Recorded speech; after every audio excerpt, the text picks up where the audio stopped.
Hi, dear students. Today we begin one of the most heartfelt stories in your English textbook, A Letter to God by G.L. Fuentes.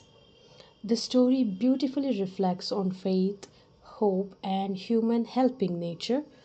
So let's just get ready to meet a man who wrote a letter to God and believed he would receive an answer. Let's imagine if we were ever given a chance to write a letter to God, what would you write? I would write plenty lot of things. Anyway, so in this chapter, we get to go through the themes of faith in God, distrust in humanity, and these two things are beautifully put across using the literary device situational irony. And also, we get to explore goodness of humans and, most importantly of all, naivety. Okay, so before we begin, let's just look about the man who wrote this masterpiece, Gregorio Lopez y Fuentes, a Mexican novelist and journalist. He wrote about peasant life, injustice, and human dignity, and this story blends realism with irony and faith.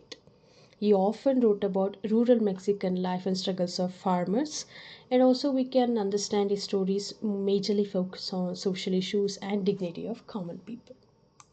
So diving on to the chapter, as you can see, the primary setting of the story is on is on a valley where there is a single house which is sitting on the crest of a low hill. So now, in this very first line of the lesson, you will get a question: what is the literary device used? So, yes, your guess is absolutely right. Sat on the crest of a low hill, which is the house, is personification, giving human attributes to non human things. And this is not just, on top of the hill, rather, it is a beautiful place to live on. Okay, because from this side, one could see the river and the field of ripe corn dot. Moving forward, the only thing, everything is so beautiful, everything is so perfect. So the only thing earth needed was a downpour. And now downpour means what? Rain. Throughout the morning, now we get to know the character Lencho, who knew his fields intimately, means he was a master in farming. Okay, knew his fields means what? He was very good at farming. He knew about cropping, main weather pattern and everything. He is doing nothing, but his eyes are gazed towards the northeast, means he is expecting what? Absolutely correct, the rain. So he's affirmative now. Why? He's saying to his wife, now we are going to get some water, woman.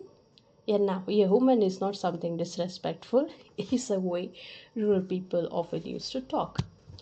And yes, he says, yes, God willing. As we can already say, women is also kind of, the word God already popped up, means the family is kind of religious and they're very faithful. And it's not only him or his wife, or sorry, and his wife. So we too have older boys, we don't know how many, so it is boys given. Let's consider there are two older boys and two elder, younger ones. Older boys are working in the field and smaller ones are playing near the house. So till when? Till the mother called them for dinner. A typical, householding, rural, simple household setup. So as we can see, Lenko is all happy. He is really having this, good vibe. Oh yeah, now there will be rain. So he is telling, now we are really going to get some water from him. Okay, moving further, Lenko had predicted big drops of rain began to fall. Yes, his prediction did not go wrong. He was a farmer by, he has that experience. So in the northeast, huge mountains of clouds could be seen approaching. Okay, now it is not just a bunch, it is saying what? Mountains of clouds. This mountain is already bringing kind of a negative vibe, but he is unable to sense it yet. Okay, but why? The air is fresh, and it is sweet is the description. So what do we get here? The literary device that we can see from this paragraph. So this is imagery, okay, and here all the cells are almost addressed. Big drops of rain began to fall, big drops, okay. And we have a mountain of clouds. We have a visual imagery. The air was fresh, okay. Nasal imagery and sweet taste, okay. So the man went out for no other reason than to have a pleasure of feeling the rain on his body, like stretching his arms wide open. Yes, this is what I was waiting for. And why is he so happy? Because this is one of those rural Mexican poor families which is depending on agriculture to feed themselves for a year. Now, this rain is not just a rain, this rain is not just, yes, my prediction went completely okay. Rather, what this was, as in his words, we can say, these aren't raindrops falling from the sky, they are new coins. What is he saying? New coins. Okay, the big drops are 10-cent pieces and the little ones are fives. Now, what is the literary device we can see here? Metaphor. Okay, is not saying the raindrops are like new coins, rather it is a direct, attribution. Raindrops are new coins. So this is the metaphor. Okay, yes. Continuing, with a satisfied expression, he regarded the field of ripe corn with its flowers, draped in a curtain of rain. Now, the field, okay, which is already, yes, I am ready, rain, just fall on me. Once you come and go, I will be able to give my farmer very good crops. But the story had to take a really drastic turn. Suddenly, a strong wind began to blow, and along with the rain, already we had a mountain of clouds approaching. Raindrops turned out to be a large hailstones. And hailstones, yeah, to catch them, to eat them, wow, it's so beautiful to tell, that's all fine. But for farmers, hailstones are always villains. Okay, why? Because the flowers and the buds and the baby crops all will be very small and they won't be able to take the hit of these rainfalls. These hailstones truly resemble new silver coins, but the silver which was going to completely ruin their livelihood. The boys, exposing themselves to rain, ran out to collect the frozen pearls. Probably the little boys, but they little did they know that these hailstones are actually making them starve. Okay, so it's really getting bad now. Lenko had a feeling, oh yeah, this shouldn't be happening. And what he wished this to pass quickly. And it did not pass quickly. And how long it fell? It fell for an hour. Fell for an hour. It fell on the house, it fell on the garden, the hillside, the cornfield, the whole valley, and the field was white as if covered with salt. And now here we get the literary device simile. Okay, as is used, so it is simile. Not a leaf remained on the trees. The corn was totally destroyed. The flowers were gone from the plants.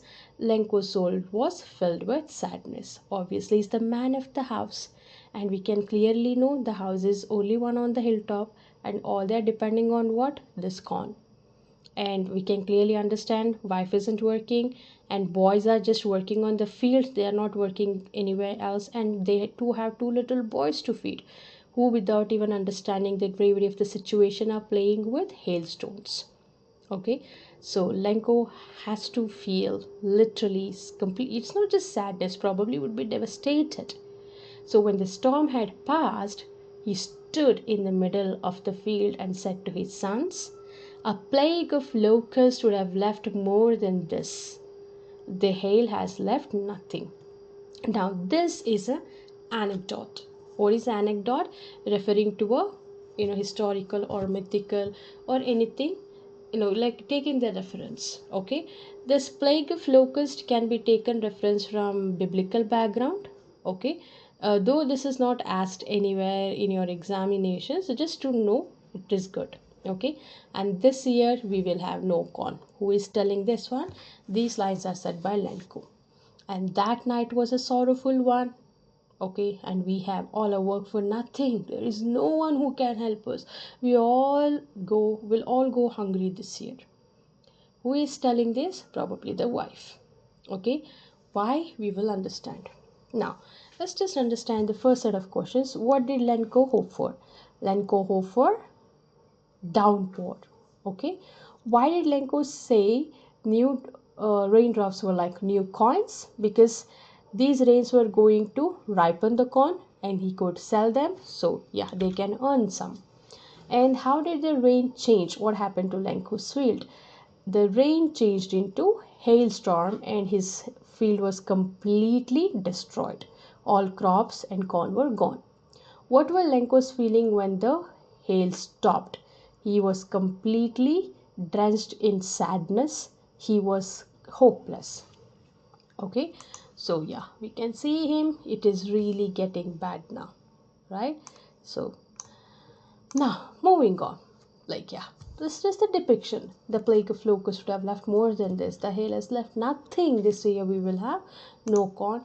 And the wife has to definitely cry because she has 4 mouths to feed and there is nothing in the house. She would be wailing and she would be crying. But, Lenko is a man of faith. A man of faith. What does he say? Going further, we will read, but in the hearts of all who lived in the solitary house in the middle of the valley, there was a single hope. And what was that hope? Help from God. And what did Lenko say? Don't be so upset. Even though this seemed like a total loss, remember, no one dies of hunger. And that's what they say, no one dies of hunger. Okay, so all through the night Lenko thought of hope, only of his hope. Yeah, there is only God. I don't have anyone to help me, right? So the help of God, whose eyes has, he had been instructed, see everything. This particular paragraph tells how much deep devotion, faith, belief he had on God. Okay, why? Because he is believing that God will help him. Why? Because God can see everything what is in deep, God can see everything that is visible to our eyes. Also he can see deep in one's conscience, that is deep within our heart. Lenko was an ox of a man in the sense very hardworking. He was a stealth person. He was working like an animal in the field, but he still knew how to write. That's a plus now. The following Sunday at daybreak, he began to write a letter which he himself would carry to town and place in the mail. It was nothing less than a letter to God. And why Sunday? Come on. Sunday is the day of God as per Christianity. People go for churches, people pray specifically and specially all together. Yeah, so that Sunday was an ideal day for a person who believed in God too much. And man, why God? Why Christian God here? It is Mexico. Okay, Mexico is full of Christians again. All right, and how it later went. Let's see what he wrote. God. He began with God, not even dear God or my God, okay, or Almighty God. He simply like God, as if God is his friend, and that's the belief anyway. If you don't help me, my family and I will go hungry this year. I need 100 pesos. Okay, how much he needs? He needs 100 pesos in order to sow my field again and to live until the crop comes. See, this is honesty, and this is the mirror of he was a hardworking person. He's not asking money for whole year to feed his family. He needs 100 pesos.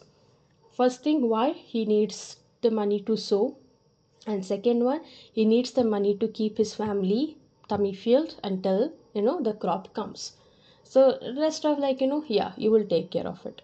So he wrote to God on the envelope, and obviously there should be no address now because God is everywhere. And what he did, he put the letter in the letter box and still troubled went to the town.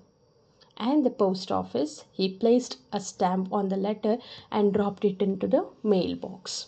He literally is sending a letter. So one of the employees casually who comes, yeah, early morning is stretching. Okay, let me see how many boxes, leaves of letters are there.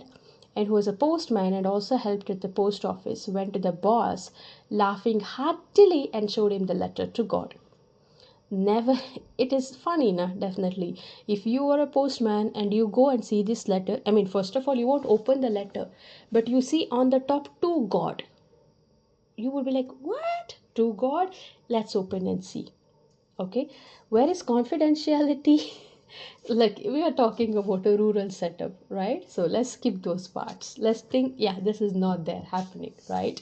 So that's like, by looking at the subject of the letter, you would not naturally feel, you know funny. And the postmaster, how is a postmaster? Is a fat and amiable fellow. Come on, post office postmaster, a government job, should be a fat fellow. No offense, right? It's just a reference, just a fun thing, right? And he was an amiable fellow. Amiable fellow in the sense, very kind hearted person. He also broke out laughing. But almost immediately, he was all serious. And he said, what faith! Yeah, what a faith, man.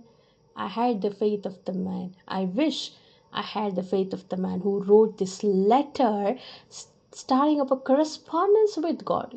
The communication with correspondence means what? Communication with God. What a faith. He even believes. And see, writing a letter, the thought of writing a letter, it will come to our mind. And the moment you take the letter and you start writing, oh, am I being stupid? You get the guess. But then, however, he's writing the letter and he goes to post office. Then see, he's not thinking, Lenko was not thinking about anything. Oh my God, I'm writing to God. What if somebody sees? What if somebody laughs? Is God even there? That's what we think, no? He is depending on the cornfield. He is waiting for a rain, and all of a sudden everything goes wrong. And we was, most of the people start cursing God. Oh God, you don't love me. Nothing works in my way. Shouldn't be like this. I don't believe in you. You are not there. All drama we do with God. But this person is writing a letter and even posting a letter, and that's a big deal. So now Postmaster is moved with the faith what Lenko had. So, in order not to shake the writer's faith in God, see, that's the good intention. Okay, he did not want it to make that person feel, oh, God isn't there, right? So, what he did, as he came up with an idea to answer the letter. But when he opened the letter, it was evident that to answer it needed something more than goodwill or good intention or in ink or paper. He thought, oh yeah, letter to God. Fine, probably would have written something. Let me write a reply, like as if I am God.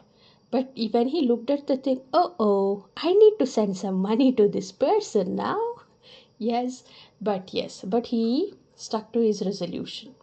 Like, not many people do it. Whenever the concept of money comes, even friends will become foes. Family members, come on, near relatives, far relatives, they'll be like, oh yeah, no, we do have this commitment. Oh my God, just I paid for that one, just we got this one, we don't have money. We do all of these stuffs. But a postmaster who is nowhere related to Lenko, he was resolute in what he had to do. So what he did, he gave part of his salary, and he collected from money from several friends and also the employees. He asked, yeah, just give something as an act of charity. He did not say why, he did not say even for whom, but he did collect. So anyway, whatever he did, it was impossible for him to collect the 100 pesos. He only could able to manage 70 pesos. Ma'am, was that a big amount? We are talking about 1900s. It could have been literally a big amount. So what he did, yeah, how much ever is the money he just collected, okay, how much ever he could contribute, he did that, and he sent the money. Okay, he sent the money to let the writer, the Lenko, the farmer Lenko. He put the money in an envelope addressed to Lenko, and with a letter containing only a single word as a signature, God. He did not write anything else, he only wrote God, right? So yeah, now let's see these questions. Who or what did Lenko have faith in? What did he do? So Lenko had faith in God, and what did he do? In order to come out of his drastic situation, he wrote a letter to God asking to help him with 100 pesos. And who read the letter? The postman and the postmaster read the letter. And what did the postmaster do then? He first laughed at it, then he literally became very serious about it, and then he wrote a letter, and then he collected money in order to help Blanco. Okay, that's till where we have come. But the story doesn't end here. So what happens next? The following Sunday, now money has gone to Lenko. Lenko should be very happy, isn't it? But let's see what has happened. The following Sunday, the next Sunday, Lenko came a bit earlier than usual to ask if there was a letter for him. Okay, so it was the postman himself who handed the letter to him, while the postmaster, experiencing the contentment of a man who has performed a good deed, looked down from his office. Okay, so now he saw Lenko. By now he would have understood, oh, this was the man who we sent the money. Now, okay, like kind of, oh yeah, I helped this person. He was feeling a little bit of pride in him. And Lenko showed no significant surprise on seeing the money. He was like, oh yeah, like postmaster is handing the envelope filled with 70 the money and written by God, and Lenko is showing no surprise, no show, oh my god, God wrote a reply letter to me. He's definitely not showing anything.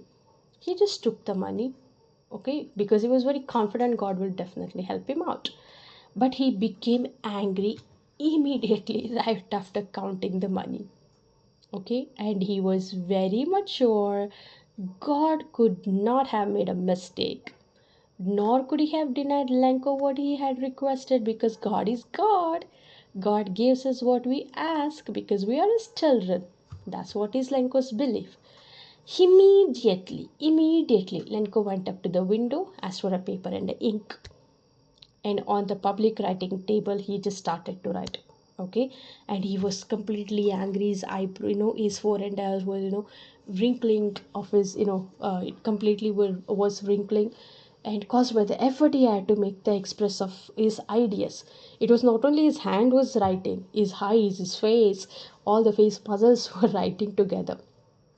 And after writing the letter, he went to the window, he bought a stamp, he stamped it, okay, and affixed it on envelope with the blow of his fist. And the moment the letter fell into the mailbox, the postmaster went to open it. What postmaster would have thought? Oh yeah, like would have written thank you or something like that. But there was a surprise. It said God. Again, God. Of the money that I asked, how much I had asked? 100 pesos. 100 pesos I had asked. But how much I had received? Only 70 pesos. So what is he next writing? Send me the rest. Okay? Just send me the rest. And since I need it very much, but now he is coming to the main point. Don't send it to me through the mail, because the post office employees are bunch of crooks, Lenko. Now we have the situational irony set up beautifully. He is accusing and he is doubting, he is calling the very people thieves, the one who helped him and his family. That is the irony. So, what's the takeaway from this lesson? Is believing in God a wrong thing, or was his belief was more than a belief, or what postmaster did without telling that he gave the money, that is wrong? Nothing is wrong.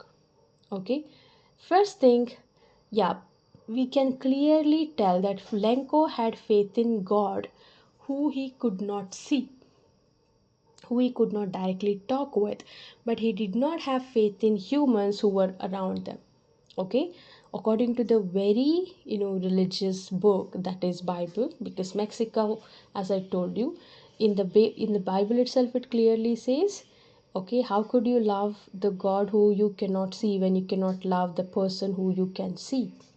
Okay, So that's the base of belief. It's not that God did not help at all. It was the postmaster.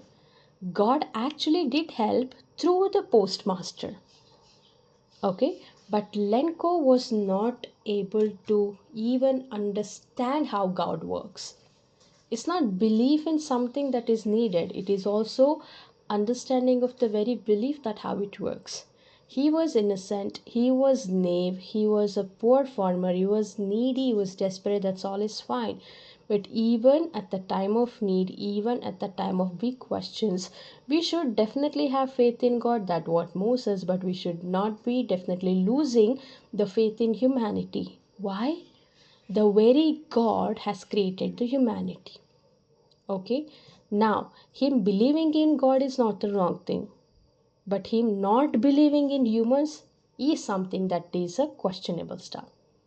Okay, so yeah, those are the things that we take away, that we have, we can have as the takeaway from these lessons. No. Now the questions: was Lenko surprised to find a letter for him with money in it? Definitely no. He was all straight faced and confident because he knew God would definitely help him. And what made him angry? Out of money 100 pesos he had asked, he got only 70 pesos, and he thought post office employees had stolen it. Okay, so that is the explanation of the lesson, a letter to God, a beautiful, funny, yet very reflective and contemplating story, worth of reading and also understanding for life. Okay, kindly go through the explanation, drop your concerns in the comment box so that we can take up the doubts or if any questions that is needed. So following in the coming week, we'll be dropping on the notes and other important stuffs as the PDF here. Also, we will discuss character analysis, some important questions that is asked from this lesson. I hope these 30 minutes, 25 minutes was of a good use to you. Simple lesson, but when you have to write as an answer, you need to put in lot many good words and definitely good vocabulary, and you have to relate the things. To understand as a lesson, it is very simple, but do practice your writing, and that's what matters the most in CBSE examination. For Arcane English, every week we are going to discuss a chapter, and yes, short poems also. Per week we'll discuss a chapter and a poem, and that's how we will continue. And we will be finishing the whole syllabus within December. Thank you. Have a nice day. See you again.